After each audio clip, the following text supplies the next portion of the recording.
नमस्कार दोस्तों, आज हम भगवद गीता के छठे अध्याय का गहन विश्लेषण करेंगे। यह अध्याय ध्यान योग पर केंद्रित है, जिसमें श्री कृष्ण अर्जुन को आत्मनियंत्रण और ध्यान के महत्व के बारे में समझाते हैं। आज के इस वीडियो में हम समझेंगे कि कैसे भगवान श्री कृष्ण ने योग की व्याख्या की है। उन्होंने कहा है कि सच्चा योगी वह है जो कर्म करता है लेकिन उसके फल की चिंता नहीं करता। यह बात बहुत गहरी है। आज के समय में जब हर कोई परिणाम के लिए भागता है, यह शिक्षा और भी महत्वपूर्ण हो जाती है। श्री कृष्ण कहते हैं कि जो व्यक्ति अपने कर्तव्यों का त्याग किए बिना आग जलाए और बिना किसी कार्य किए योगी नहीं बन सकता। यहाँ एक बहुत महत्वपूर्ण संदेश छिपा है। हमें अपने कर्तव्यों से भागना नहीं है, बल्कि उन्हें करते हुए योग का अभ्यास करना है। क्या आप जानते हैं कि आज के समय में भी यह कितना प्रासंगिक है? हम अक्सर सोचते हैं कि आध्यात्मिक जीवन जीने के लिए हमें अपना सब कुछ छोड़ना पड़ेगा, लेकिन गीता का संदेश बिल्कुल अलग है। यह हमें सिखाती है कि हम अपने रोजमर्रा के जीवन में रहते हुए भी योगी बन सकते हैं। श्री कृष्ण आगे समझाते हैं कि जब कोई व्यक्ति योग में स्थिर हो जाता है, तो उसे अपनी इंद्रियों पर पूर्ण नियंत्रण प्राप्त हो जाता है। लेकिन यह नियंत्रण दमन से नहीं, बल्कि समझ से आता है। यह बिल्कुल वैसे ही है जैसे एक कुशल नाविक अपनी नाव को तूफान में भी संभाल लेता है। इस अध्याय में एक और महत्वपूर्ण बात बताई गई है, आत्मनियंत्रण का महत्व। श्री कृष्ण कहते हैं कि व्यक्ति का सबसे बड़ा मित्र और सबसे बड़ा शत्रु वह स्वयं है। यह कितनी गहरी बात है। आज के समय में जब हम बाहरी दुनिया में अपनी समस्याओं का कारण ढूंढते हैं, यह शिक्षा हमें अंतर्मुखी होने की प्रेरणा देती है। योग का अभ्यास करने के लिए श्री कृष्ण कुछ व्यावहारिक सुझाव भी देते हैं।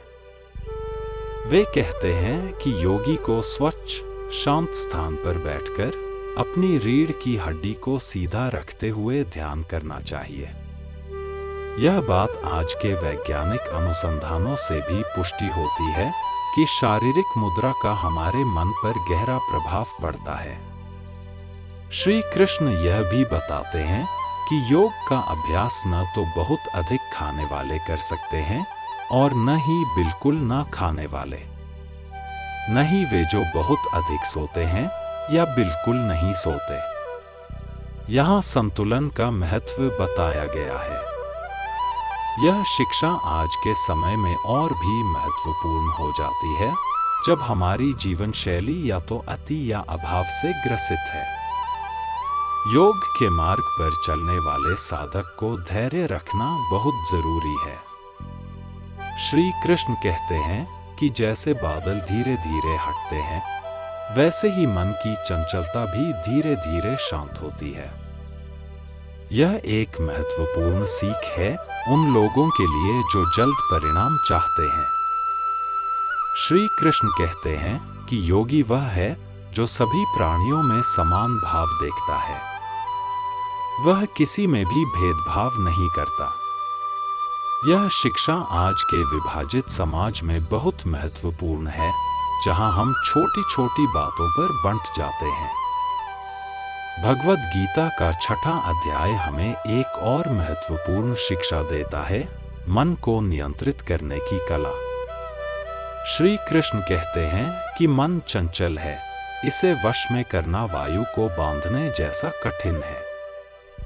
लेकिन अभ्यास और वैराग्य से यह संभव है। यह बात आज के तनावपूर्ण जीवन में बहुत महत्वपूर्ण है, जहां हमारा मन हमेशा भटकता रहता है। आप सोच रहे होंगे कि इतना कठिन लक्ष्य कैसे प्राप्त किया जा सकता है। श्री कृष्ण इसका भी समाधान देते हैं।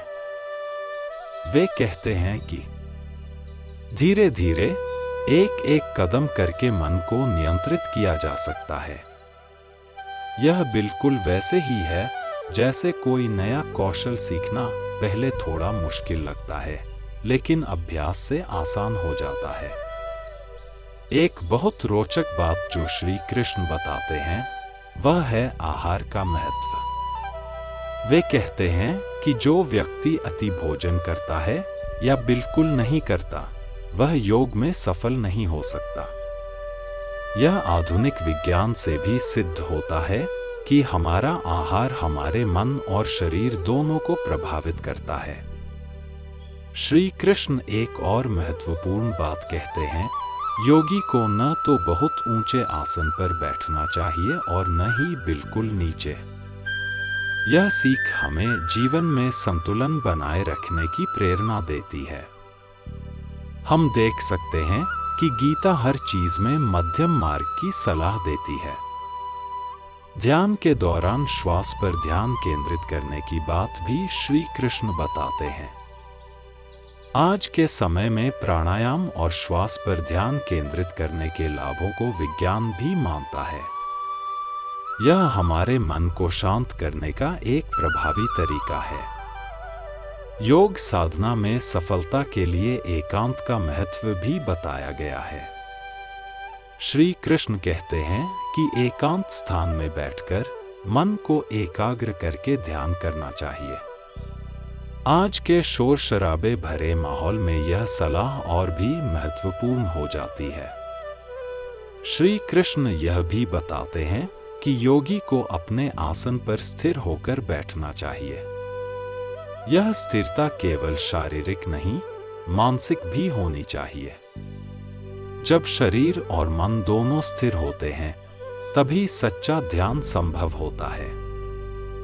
योग साधना में विफलता का भय भी कई लोगों को सताता है।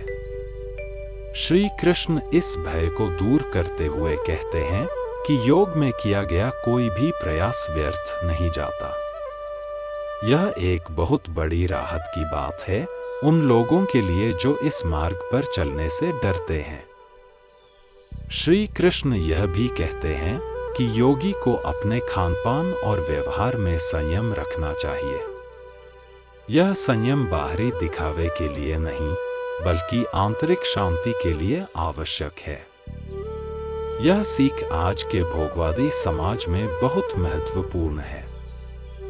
वे कहते हैं कि योगी को सदैव संतुष्ट रहना चाहिए। यह संतुष्टि बाहरी परिस्थितियों पर निर्भर नहीं करती, बल्कि आंतरिक शांति से आती है। यह शायद छठे अध्याय की सबसे महत्वपूर्ण शिक्षाओं में से एक है। श्री कृष्ण बताते हैं कि जब योगी ध्यान में बैठता है तो उसका मन शांत सरोवर की तरह स्थिर हो जाता है। यह स्थिरता इतनी गहरी होती है कि बाहरी परिस्थितियां उसे विचलित नहीं कर पाती। लेकिन यह स्थिति एक दिन में प्राप्त नहीं होती, इसके लिए निरंतर अभ्यास की आवश्यकता होती है। योग साधना में एक महत्वपूर्ण चुनौती है मन की चंचलता। श्री कृष्ण इसे समझते हैं और इसलिए वे कहते हैं कि जब भी मन भटके, उसे धीरे से वापस लाना चाहिए। यह बिल्कुल वैसे ही है जैसे एक छोटे बच्चे को सिखाना, डांटकर नहीं, प्यार से। अध्याय में एक महत्वपूर्ण प्रश्न उठता है, क्या योग केवल जंगल में जाकर ही किया जा सकता है? श्री कृष्ण का उत्तर स्पष्ट है, नहीं। वे कहते हैं कि योग तो हर परिस्थिति में किया जा सकता है, बशर्ते हमारा मन स्थिर हो। यह शिक्षा आज के व्यस्त जीवन में विशेष रूप से महत्वपूर्ण है। श्री कृष्ण एक रोचक बात कहते हैं, योगी वह है जो सुख और दुख दोनों में समान भाव रखता है। यह कोई आदर्शवादी बात नहीं है, बल्कि एक व्यावहारिक दृष्टिकोण है। जब हम जीवन की हर परिस्थिति को समान भाव से देखना सीख लेते हैं, तब हमारा मानसिक संतुलन बना रहता है। भगवान कहते हैं कि योगी को सोने, जागने, खाने, चलने, हर क्रिया में संयम रखना चाहिए। यह संयम कोई बंधन नहीं है, बल्कि स्वतंत्रता का मार्ग है। जब हम अपनी आदतों पर नियंत्रण रखते हैं, तब हम वास्तव में स्वतंत्र होते हैं। योग के मार्ग पर एक महत्वपूर्ण चरण है प्राणायाम। श्री कृष्ण बताते हैं कि श्वास को नियंत्रित करने से मन भी नियंत्रित होता है। यह एक वैज्ञानिक तथ्य है कि हमारी श्वास और हमारे मन का गहरा संबंध है। जब कोई व्यक्ति योग का अभ्यास करता है, तो धीरे धीरे उसकी दृष्टि बदलने लगती है। वह हर चीज को एक नए नजरिए से देखता है। दुख उसे उतना दुखी नहीं करता और सुख उसे उन्मत्त नहीं करता। यह संभाव की स्थिति है जिसकी बात श्री कृष्ण करते हैं। योग साधना में एक महत्वपूर्ण तत्व है आत्मज्ञान। श्री कृष्ण कहते हैं कि जब व्यक्ति अपने आप को जानने लगता है, तब उसे समझ में आता है कि वह कौन है। यह आत्मज्ञान ही सच्ची शांति का स्रोत है। बहुत से लोग सोचते हैं कि योग का अर्थ है कुछ शारीरिक मुद्राएं या श्वास व्यायाम। लेकिन श्री कृष्ण बताते हैं कि योग इससे कहीं अधिक है। यह जीवन जीने की एक पूरी कला है, जो हमें संतुलित और शांतिपूर्ण जीवन जीना सिखाती है। श्री कृष्ण हमें एक गहरी समझ देते हैं कि योग का मार्ग कैसे सामाजिक जीवन से जुड़ा है।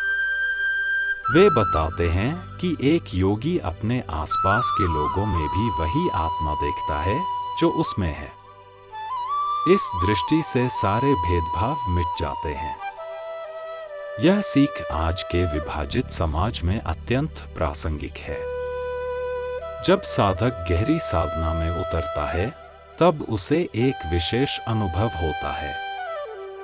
श्री कृष्ण इसे परम आनंद की स्थिति कहते हैं। यह आनंद किसी बाहरी वस्तु से नहीं आता, बल्कि अंतर्मन की शांति से उत्पन्न होता है। यह ठीक वैसे ही है जैसे सूर्य का प्रकाश बादलों के हटने पर स्वयं प्रकट हो जाता है। योग साधना में ध्यान का विशेष महत्व है। श्री कृष्ण बताते हैं कि ध्यान की गहराई में जाने पर साधक को एक नई दृष्टि मिलती है। वह संसार को एक नए नजरिए से देखने लगता है। यह दृष्टि उसे जीवन की छोटी छोटी चुनौतियों से ऊपर उठा देती है। भगवान कृष्ण एक महत्वपूर्ण बात समझाते हैं, योग का मार्ग न तो अति कठोर है और न ही अति सरल। यह एक संतुलित मार्ग है जो हमें सिखाता है कि कैसे जीवन में आगे बढ़ना है।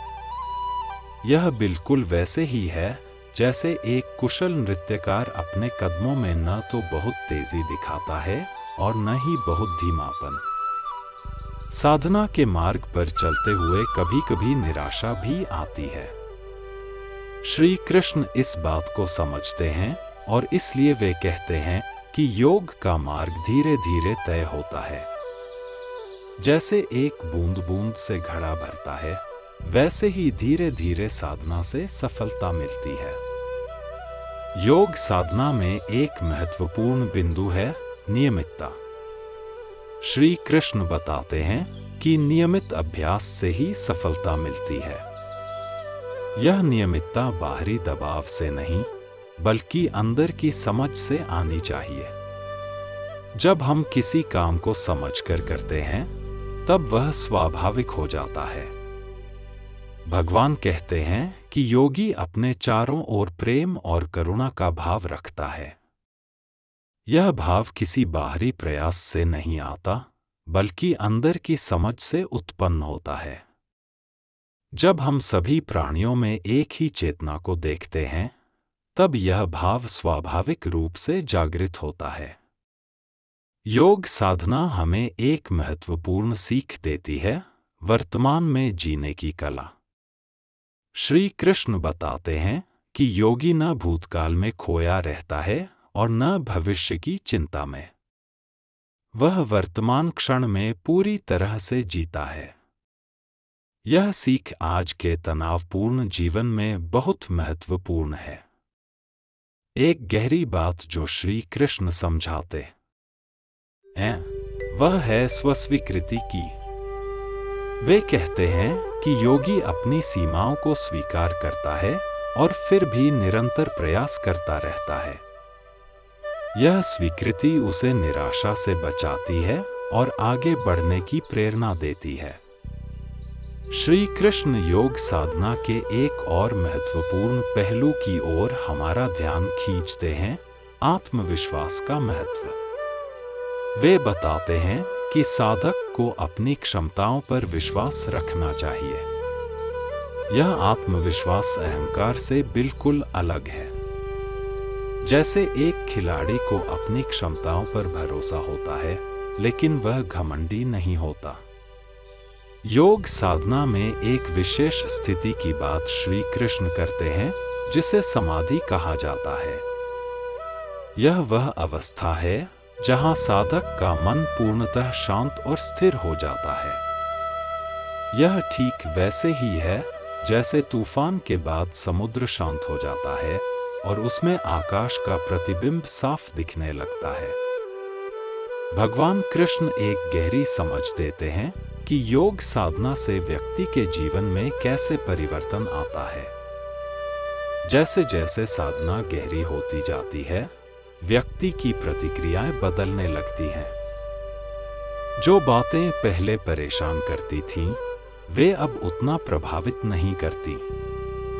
यह ठीक वैसे ही है जैसे गहरे पानी में नाव को लहरें कम प्रभावित करती हैं। साधना के मार्ग पर एक महत्वपूर्ण चुनौती है मन की एकाग्रता। श्री कृष्ण इसके लिए एक सुंदर उपाय बताते हैं। वे कहते हैं कि जैसे एक दीपक की लौ हवा में नहीं हिलती, वैसे ही योगी का मन स्थिर होता है। यह स्थिरता अभ्यास से आती है, जैसे एक संगीतकार लगातार रियाज से सुर में परिपक्वता प्राप्त करता है। श्री कृष्ण बताते हैं कि योग साधना से व्यक्ति की दृष्टि बदल जाती है। वह हर परिस्थिति में संभावनाएं देखने लगता है। यह ठीक वैसे ही है जैसे एक चित्रकार सादी दीवार में भी कला की संभावनाएं देखता है। यह दृष्टि जीवन को एक नया आयाम देती है। योग का एक महत्वपूर्ण पहलू है आत्मानुशासन। श्री कृष्ण बताते हैं कि यह अनुशासन बाहर से थोपा नहीं जाता, बल्कि अंदर से विकसित होता है। जैसे एक वृक्ष धीरे धीरे अपनी शाखाओं को व्यवस्थित करता है, वैसे ही साधक अपने जीवन में अनुशासन लाता है। साधना का एक विशेष लाभ है मानसिक शक्ति का विकास। श्री कृष्ण बताते हैं कि नियमित अभ्यास से मन मजबूत होता है। यह मजबूती किसी बाहरी दबाव से नहीं, बल्कि आंतरिक समझ से आती है। जैसे लोहे को तपाकर इस्पात बनाया जाता है, वैसे ही साधना से मन मजबूत होता है।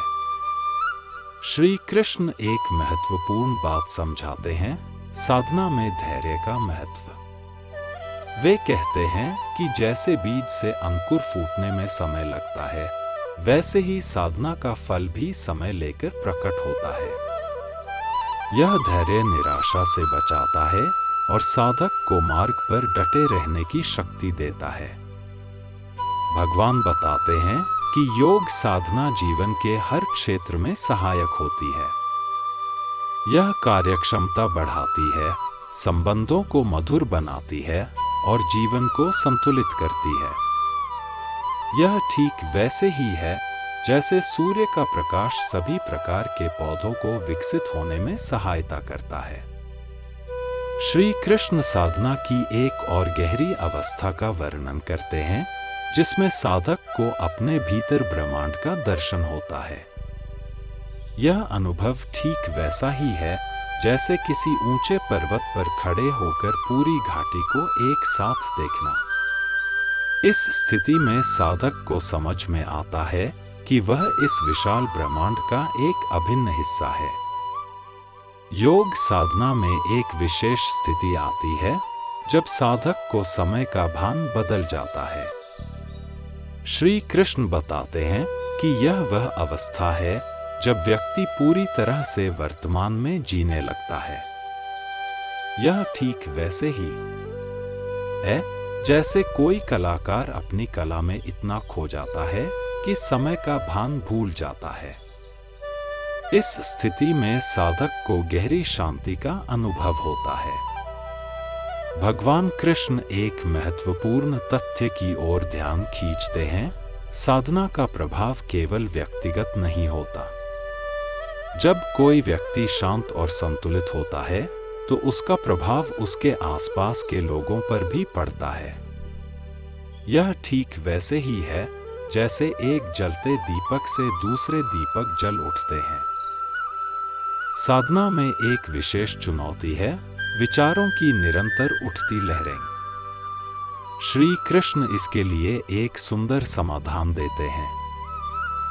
वे कहते हैं कि जैसे एक कुशल नाविक लहरों को रोकने की कोशिश नहीं करता, बल्कि उनके बीच अपनी नाव को संभालना सीख लेता है, वैसे ही साधक को विचारों को रोकने की बजाय उनके बीच शांत रहना सीखना चाहिए। श्री कृष्ण एक गहरी बात समझाते हैं। साधना से व्यक्ति की संवेदनशीलता बढ़ती है। वह दूसरों के दुख दर्द को भी समझने लगता है। यह संवेदनशीलता कमजोरी नहीं है, बल्कि एक शक्ति है। यह ठीक वैसे ही है जैसे एक माँ अपने बच्चे की छोटी सी पीड़ा को भी समझ लेती है। योग साधना का एक विशेष लाभ है निर्णय शक्ति का विकास। श्री कृष्ण बताते हैं कि जब मन शांत होता है तो निर्णय स्पष्ट होते हैं। यह ठीक वैसे ही है जैसे स्वच्छ जल में प्रतिबिंब साफ दिखाई देता है। जब मन विचारों के तूफान से मुक्त होता है, तब सही और गलत का भेद स्पष्ट हो जाता है। भगवान कृष्ण साधना के एक और पहलू की ओर ध्यान दिलाते हैं, आत्म प्रेम का महत्व। वे कहते हैं कि जो व्यक्ति स्वयं से प्रेम नहीं करता, वह दूसरों से भी सच्चा प्रेम नहीं कर सकता। यह आत्म प्रेम स्वार्थ से अलग है। यह वैसा ही है जैसे एक स्वस्थ वृक्ष ही दूसरों को छाया दे सकता है। साधना का एक महत्वपूर्ण पहलू है जीवन के प्रति नया दृष्टिकोण। श्री कृष्ण बताते हैं कि साधक हर परिस्थिति में सीखने का अवसर देखता है। यह दृष्टिकोण जीवन को एक पाठशाला बना देता है, जहां हर अनुभव एक शिक्षक की तरह है। श्री कृष्ण एक मार्मिक बात कहते हैं, साधना से व्यक्ति अपनी सीमाओं को पहचानने लगता है। यह ज्ञान उसे विनम्र बनाता है, लेकिन कमजोर नहीं। यह ठीक वैसे ही है जैसे एक विशाल वृक्ष जमीन में अपनी जड़ों को गहरा करता है, जिससे वह और मजबूत हो जाता है। श्री कृष्ण एक गहरी समझ देते हैं कि योग साधना कैसे हमारी चेतना को विस्तृत करती है। वे बताते हैं कि साधक धीरे धीरे अपने छोटे से दायरे से बाहर निकलकर विश्व चेतना से जुड़ने लगता है। यह विस्तार ठीक वैसे ही है जैसे एक छोटी नदी समुद्र में मिलकर विशाल हो जाती है।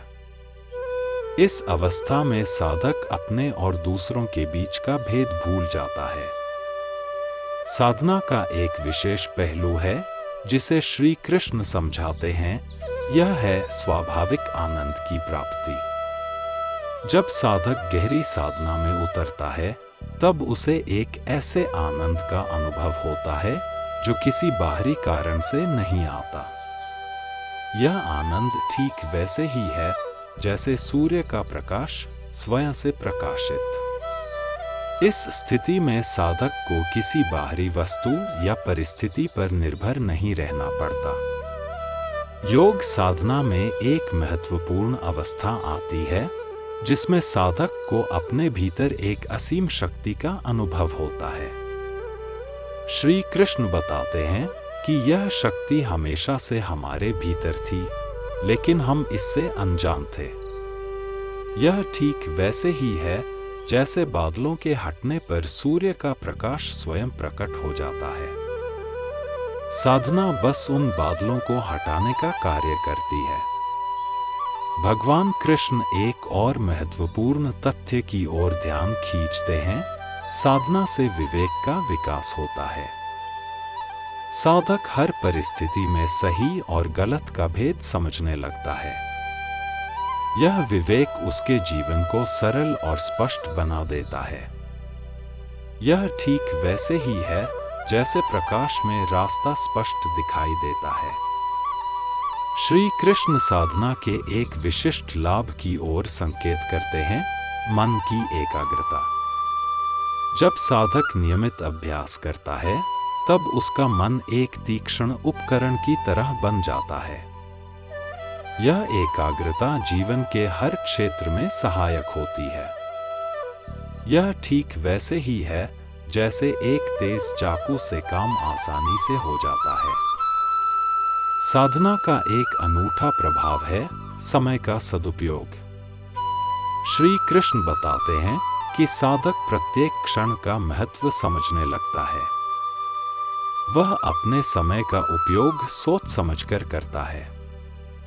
यह ठीक वैसे ही है जैसे एक कुशल कलाकार अपनी कला में हर रंग का सही उपयोग करता है। योग साधना से एक विशेष गुण विकसित होता है, धैर्य।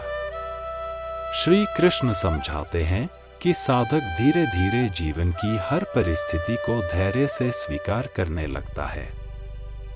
यह धैर्य उसे जीवन की चुनौतियों का सामना करने में सहायता करता है। यह ठीक वैसे ही है जैसे एक विशाल वृक्ष तूफान में भी अडिग रहता है। साधना का एक महत्वपूर्ण पहलू है निर्भयता। श्री कृष्ण बताते हैं कि जब साधक अपने वास्तविक स्वरूप को पहचान लेता है, तब उसके सारे भय समाप्त हो जाते हैं। यह निर्भयता उसे जीवन में निर्णायक कदम उठाने में सक्षम बनाती है। यह ठीक वैसे ही है जैसे अंधेरे का भय प्रकाश आते ही समाप्त हो जाता है। श्री कृष्ण एक गहरी बात समझाते हैं, साधना से जीवन में सहजता आती है। साधक धीरे धीरे स्वाभाविक रूप से सही कार्य करने लगता है। यह सहजता उसके जीवन को सरल और आनंदमय बना देती है। यह ठीक वैसे ही है जैसे एक कुशल नर्तक के लिए नृत्य स्वाभाविक हो जाता है। श्री कृष्ण साधना की एक अत्यंत गहरी अवस्था का वर्णन करते हैं, जिसे स्थित प्रज्ञ की अवस्था कहा जाता है। यह वह स्थिति है जहां साधक की बुद्धि पूर्णतः स्थिर हो जाती है। जैसे गहरे समुद्र में नीचे की परतें हमेशा शांत रहती हैं, चाहे ऊपर कितना भी तूफान क्यों न हो, वैसे ही स्थित प्रज्ञ व्यक्ति की बुद्धि हर परिस्थिति में स्थिर रहती है। योग साधना का एक विलक्षण प्रभाव यह होता है कि साधक को जीवन की नश्वरता का बोध होने लगता है।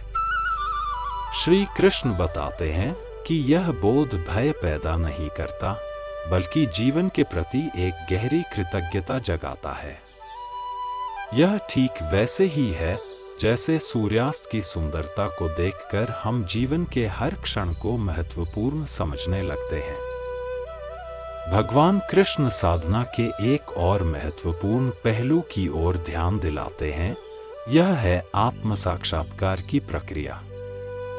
साधक धीरे धीरे अपने वास्तविक स्वरूप को पहचानने लगता है।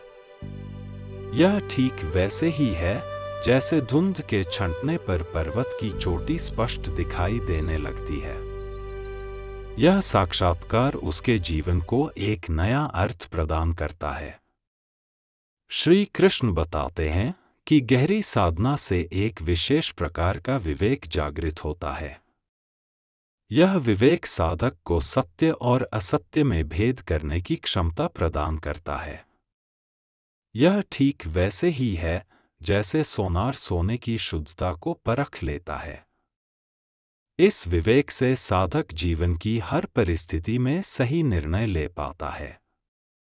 साधना का एक अनूठा प्रभाव है कर्म की शुद्धि। श्री कृष्ण समझाते हैं कि जैसे जैसे साधना गहरी होती जाती है, साधक के कर्म स्वाभाविक रूप से शुद्ध होने लगते हैं। यह ठीक वैसे ही है जैसे स्वच्छ जल से सिंचित पौधा स्वस्थ फल देता है। साधक के कर्म स्वार्थ से मुक्त होकर लोक कल्याण की ओर उन्मुख हो जाते हैं। योग साधना से एक विशेष प्रकार की दृष्टि विकसित होती है, जिसे श्री कृष्ण दिव्य दृष्टि कहते हैं। इस दृष्टि से साधक प्रत्येक वस्तु और प्राणी में दिव्यता का दर्शन करता है। यह ठीक वैसे ही है जैसे कोई कलाकार पत्थर में भी मूर्ति की संभावना देखता है। यह दृष्टि उसके जीवन को एक नया आयाम प्रदान करती है। साधना का एक महत्वपूर्ण परिणाम है वासनाओं से मुक्ति। श्री कृष्ण बताते हैं कि साधक धीरे धीरे अपनी वासनाओं से मुक्त होने लगता है। यह मुक्ति दमन से नहीं, बल्कि समझ से आती है।